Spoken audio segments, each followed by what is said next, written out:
Hello and a huge welcome to everyone. I hope you're all well.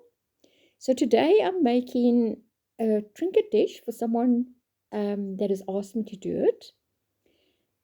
I've got the most stunning rose tattoo, and her bedroom has got roses in it. So this is going to be perfect.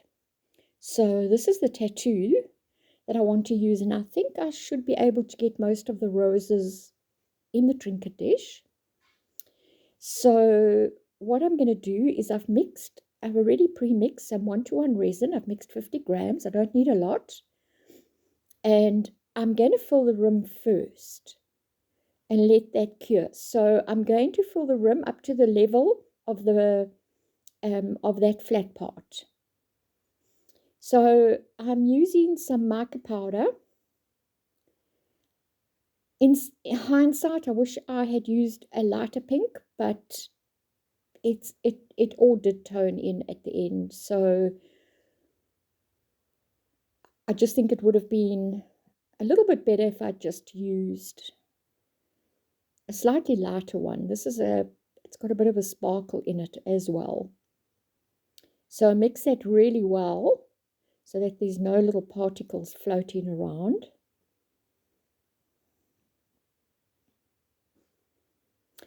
I just would like to thank you all for watching, whoever is watching. My name is Janice and I live in South Africa. And loving this resin experience. I'm fairly new to it, but I just love the whole experimenting.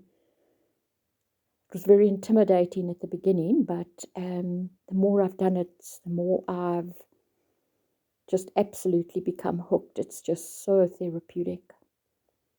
So I filled that right up to level with the base of the trinket dish. So this is the next morning. It's cured. So I've mixed 80 grams of resin again, and I'm going to pour a very thin layer because the roses are going to go over that. So it just needs a thin layer. I'm not going to go right up to the top.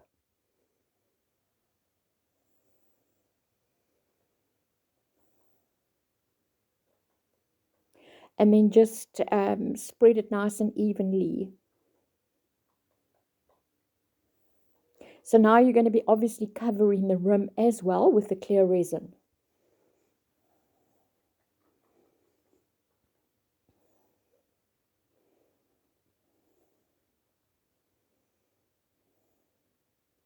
And then just make sure it goes right up to the sides. And then I've just taken my heat gun and I'm going over it to pop any of the little bubbles. There was a few micro bubbles in there. And then just to be sure, I've just sprayed a little bit of isopropyl alcohol over the top. And I'm going to just let that sit now and cure. And it's done. So what I did was I just drew I did a template. And then I sort of, when I went to cut the template out, I cut it smaller. And then just make sure that it fits in and position it where you want to place it. So I think I've got most of the roses in there. And then please remember to take that cellophane covering off. Otherwise, if you don't, and you get to this point, it's going to go onto the cellophane. So please, I've done it so many times.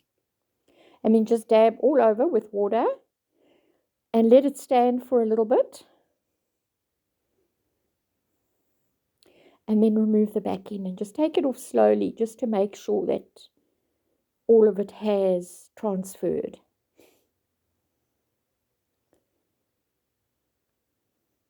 And then just dab gently, and you might find there's a few air bubbles under the tattoo. Just press them down and then just make sure it's moisture free.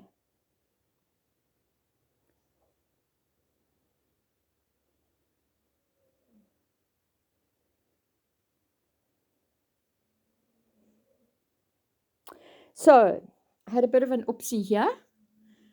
I thought I had turned my camera on and I hadn't. So I mixed 100 grams of resin with some pearl white, and I poured that over the top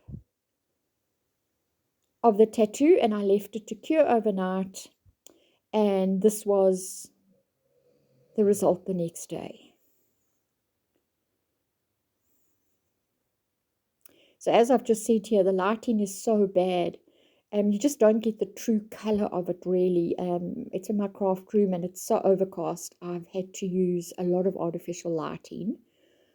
But I have taken some pictures at the end just to show you the color. It came out gorgeous. I'm very, very happy with it. She is a very pink person, so I think she's going to love this.